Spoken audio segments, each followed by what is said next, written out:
it is working. Hi guys, welcome back to the Matt Speakers channel. Thank you for joining again after video 1, video 2 today, and we are in the garage. Welcome to the garage. Bit of space in here, enough space for 2 cars. We're taking the saloon out because actually it lives where I'm currently sat. But we've got the fun car here. This is the fun car. Although it's not been much fun for about a year. But here it is, it's another Did you pick up on that in the first video? Let's do a tally chart of ums. Nearly do it again. There we are. This is the BMW 3 Series convertible, the 320d M Sport, manual gearbox in there, and I've had this for about 10 years. I bought this car as a bit of fun. Why wouldn't you? Always been lucky enough to drive convertibles as company cars, and this came up as an opportunity to buy. And at the time, my daily driver was a Range Rover. It was an L322, 2006 4.4 V8 petrol. And with cars, we often talk miles to the gallon, but that one was more sort of gallons to the mile. So when this beautiful machine came up, and it is beautiful, I justified it in my own mind because the monthly payment for this, which is paid off now, but the monthly payment for this and fueling it worked out cheaper, in conjunction with running the Range Rover a little bit, but worked out cheaper than running the Range Rover all the time. It was about 12 miles to the gallon in that Range Rover. It was a lovely car. It was beautiful, so smooth. And I wouldn't mind having another L322. Who wouldn't? They seem to be the I don't know, the natural successor to the original one. P38 wasn't so much. But this is the 320d manual M Sport. And when I bought it, much like the saloon, it had something like 50,000 miles on it, and it's been about 10 years now. 10 years of enjoying it. Well, realistically 9 years, because it's not done anything for a year, has it? Realistically 9 years of enjoying it.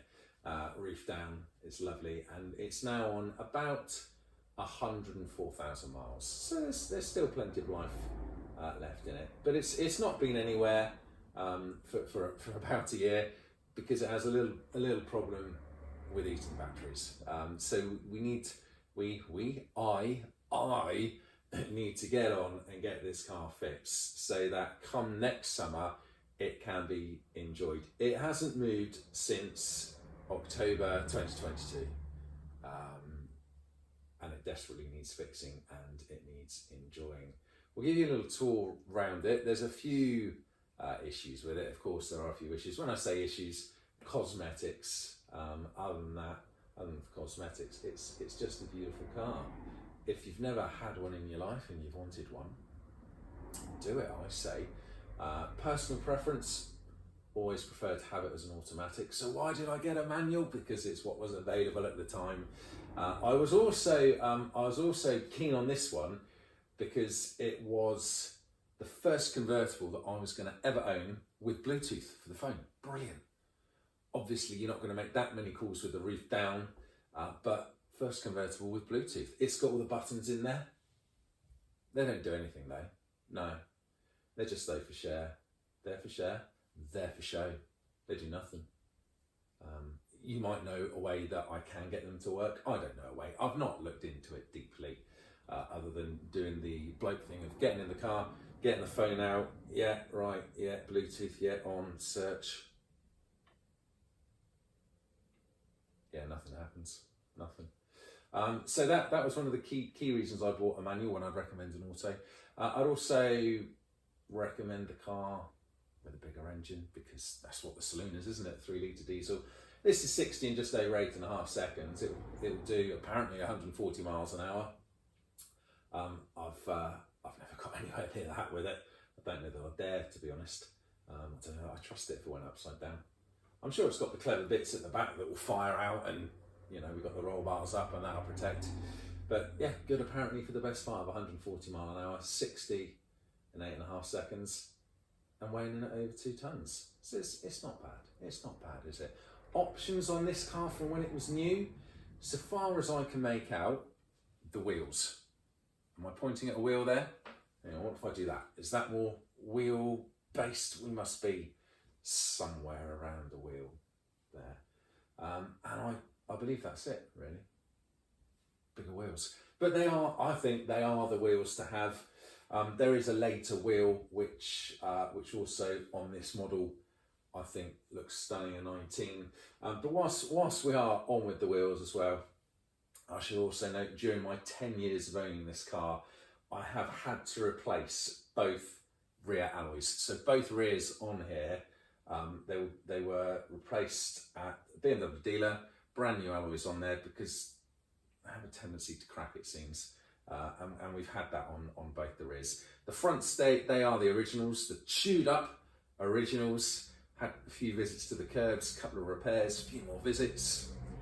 But they are the originals. But those rears, they are new-ish.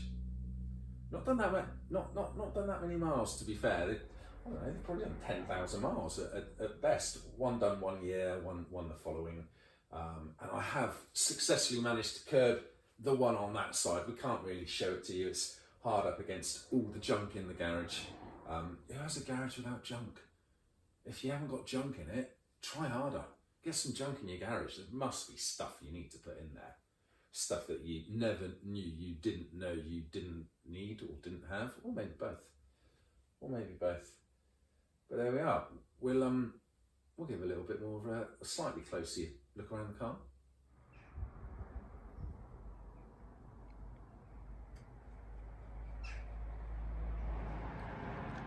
So let's have a look around the outside of the car, and as we can see, we're hard up against a bit of junk in the garage there.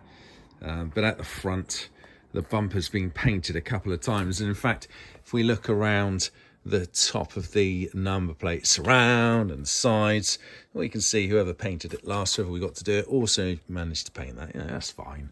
That's fine. We got some rust creeping in on the bonnet, which it's been doing for, I don't know, 2-3 years. It's not actually gained any more since it's been in the garage, which is fine. How's the badge looking on the front? Often they tend to wear, but that looks reasonably fresh on there. Go and have a look at our wheels. So we can see we've done some curbing. Easy done. We could probably do with replacing the centre caps as well. They look a little tired, don't they? But down the side of the car, we're all right. We're quite nice, neat and tidy. We see our own reflection. I don't know how well it pans out though, but there is a bit of a dent just there. And there's a little story to that. The Range Rover I mentioned that was my daily driver, I'd sold it. And about 2 weeks after I sold it, the chap that bought it got in touch to say, I had a puncture and couldn't find the spare. And anyway, it turns out I'd not put the spare in it. So I had to go and get the spare from where it was. And I used this car to do it. It was summer, I had the roof down. I thought I'd just bounce the spare onto the back seat. And I bounced the spare straight into the car, which gave it a lovely bit of damage.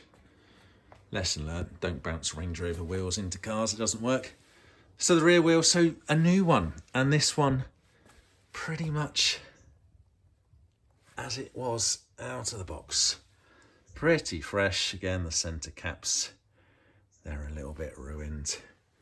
Okay, and then just as we come to the rear, living in the centre of a city often means your parking's a bit of a challenge.